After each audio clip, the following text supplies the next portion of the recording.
Bonjour, bonjour, Hervé Cyril Leçon, je vous parle des troubles du sommeil. Dans les troubles du sommeil, on retrouve très fréquemment les réveils nocturnes ou les difficultés d'endormissement, bien entendu. Ça dépend bien sûr des horaires auxquels on se couche pour voir que c'est l'un ou l'autre. En fait, quand je vous parle de ça et de ces horaires, c'est surtout pour voir si pour vous il y a des horaires réguliers. Est-ce que vous arrivez toujours à vous endormir à la même heure ou pas avant une certaine heure? Est-ce que vous vous réveillez toujours à peu près aux mêmes heures, dans le même état, dans la même sensation? Est-ce que vous arrivez à vous n'arrivez plus à vous rendormir à passer une certaine heure ou et cetera, et cetera? Pour ça, on a des explications qui peuvent, peut-être vous aider et qu'on va rechercher dans la médecine chinoise, dans la roue médecine chinoise.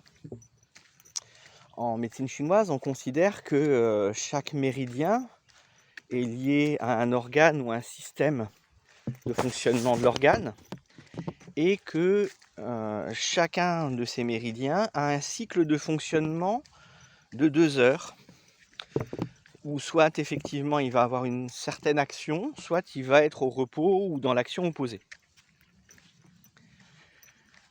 Ces notions-là se retrouvent dans les problématiques de sommeil, notamment justement pour les réveils nocturnes.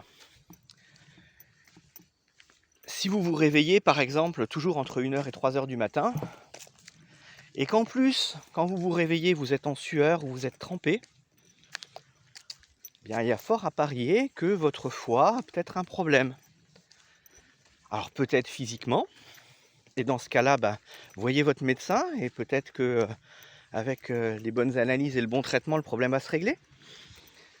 Ou peut-être simplement énergétiquement, peut-être que quelque part sur le méridien du foie, il y a un blocage. Quelque chose qui fait que ça ne tourne pas comme ça devrait. Et dans ce cas-là, oula, il y a eu des dégâts là. Faire demi-tour. Dans ce cas-là, vous allez chercher comment régler ce problème-là au niveau de l'énergétique, au niveau du méridien, que ce soit par des exercices, par des mouvements, par des respirations, par des automassages. Ce qui va vous aider à résoudre ce problème-là, et souvent de manière assez rapide. Il faut voir ça comme un complément intéressant à observer. Ça peut être le problème, comme ça peut être une des problématiques qui rajoute à votre problème. Je vous ai parlé du foie entre 1h et 3h. Bon, quand on parle de la nuit, il y a tout un tas de cycles qui vont se succéder. Entre 21h et 23h, on est sur le fonctionnement du triple réchauffeur, une notion qui échappera peut-être à certains d'entre vous. On va dire que pour donner une équivalence, on sera sur une problématique peut-être liée à la thyroïde. Peut-être, toujours pareil, allez vérifier. Faites des analyses s'il arrive quelque chose à ce moment-là.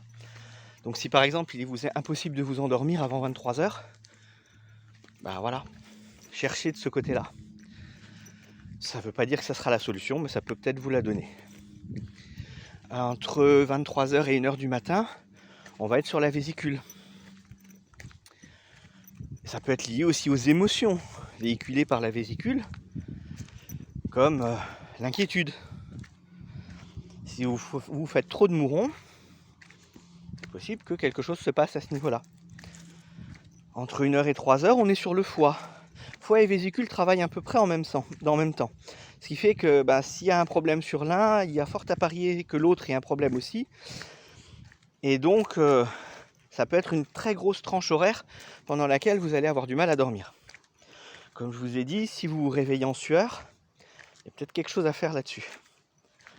Si vous avez beaucoup de colère dans votre vie et que vous n'arrivez pas à la régler, il y a des chances que ça rejaillisse de cette manière-là et à cette heure-là. Entre 3 h et 5 h du matin, on est sur le poumon. Sur le moment où le poumon se détoxifie. Peut-être également que votre respiration n'est pas la bonne et que de travailler sur votre respiration pourra régler au moins une partie du problème. Peut-être que vous avez un petit arrière d'état dépressif. Ça peut jouer aussi à ce moment-là. Si on est entre 5 h et 7 h du matin, on va être plutôt sur le gros intestin, sur les évacuations. Ne retenez rien dans ces cas-là. Si vraiment il y a besoin de vous lever pour aller aux toilettes, allez-y. Videz vos intestins. Votre corps est peut-être juste en attente d'un cycle et d'une régulation plus courante. Voilà. Donc pour vous donner ces pistes-là, ce sont des pistes de réflexion qui peuvent vous donner envie d'observer ce qui se passe chez vous. Parce que bien sûr, pour aller mieux, il faut se connaître, il faut mieux se connaître. Et pour mieux se connaître, il faut aussi s'observer. Donc observez votre sommeil. Voyez comment se passent vos réveils, est-ce qu'ils sont réguliers ou pas. S'ils ne sont pas réguliers, rien à voir avec tout ça. S'ils sont vraiment réguliers, posez-vous la question, et éventuellement allez poser la question à un médecin. Ou à un autre spécialiste, bien sûr. Voilà. En tout cas, si vous avez des remarques sur le sujet, des questions un petit peu plus précises, je vous invite à les poser ensuite de cette petite présentation ou alors en message privé. Voilà. Je me ferai un plaisir de vous répondre. À bientôt. Ciao, ciao.